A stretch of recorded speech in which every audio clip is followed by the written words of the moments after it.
ടുനെറ്റ്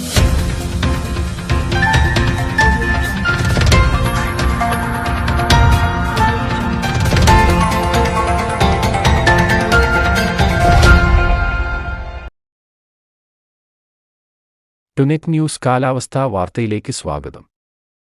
ജാർഖണ്ഡിനും ഗംഗാതീര പശ്ചിമ ബംഗാളിനും മുകളിലായി തീവ്രന്യൂനമർദ്ദം സ്ഥിതി ചെയ്യുന്നതായി കേന്ദ്ര കാലാവസ്ഥാ നിരീക്ഷണ വിഭാഗം. ഇത് അടുത്ത 24 മണിക്കൂറിനുള്ളിൽ ഗംഗാതട പശ്ചിമ ബംഗാളിനും ജാർഖണ്ഡിനും മുകളിലൂടെ സഞ്ചരിക്കാൻ സാധ്യതയുണ്ട്. തുടർന്നുള്ള 12 മണിക്കൂറിനുള്ളിൽ ജാർഖണ്ഡ്, വടക്കൻ ഛത്തീസ്ഗഡ് മേഖലകളിലൂടെ വടക്കുപടിഞ്ഞാറ് ദിശയിൽ നീങ്ങി ശക്തി കൂടിയ ന്യൂനമർദ്ദമായി ദുർബലപ്പെടാൻ സാധ്യതയുള്ളതായും കേന്ദ്ര കാലാവസ്ഥാ നിരീക്ഷണ വിഭാഗം അറിയിച്ചു. ന്യൂനമർദ്ദത്തിന്റെ സ്വാധീനത്താൽ കേരളത്തിൽ ഇന്ന് 8 ജില്ലയിൽ ഒറ്റപ്പെട്ട ശക്തമായ മഴയ്ക്ക് സാധ്യതയുണ്ട്.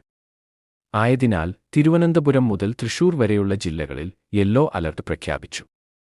നിലവിൽ നാളെ മുതൽ എല്ലാ ജില്ലയിലും ഗ്രീൻ അലർട്ടാണ്. ഒറ്റപ്പെട്ടയിടങ്ങളിൽ ഇന്ന് മണിക്കൂറിൽ 30 മുതൽ 40 വരെ കിലോമീറ്റർ വേഗത്തിൽ ശക്തമായ കാറ്റിന് സാധ്യതയുണ്ട്. കാലാവസ്ഥാ വാർത്തകൾ കൃത്യമായി ലഭിക്കാൻ ചാനൽ സബ്സ്ക്രൈബ് ചെയ്യുക. നന്ദി.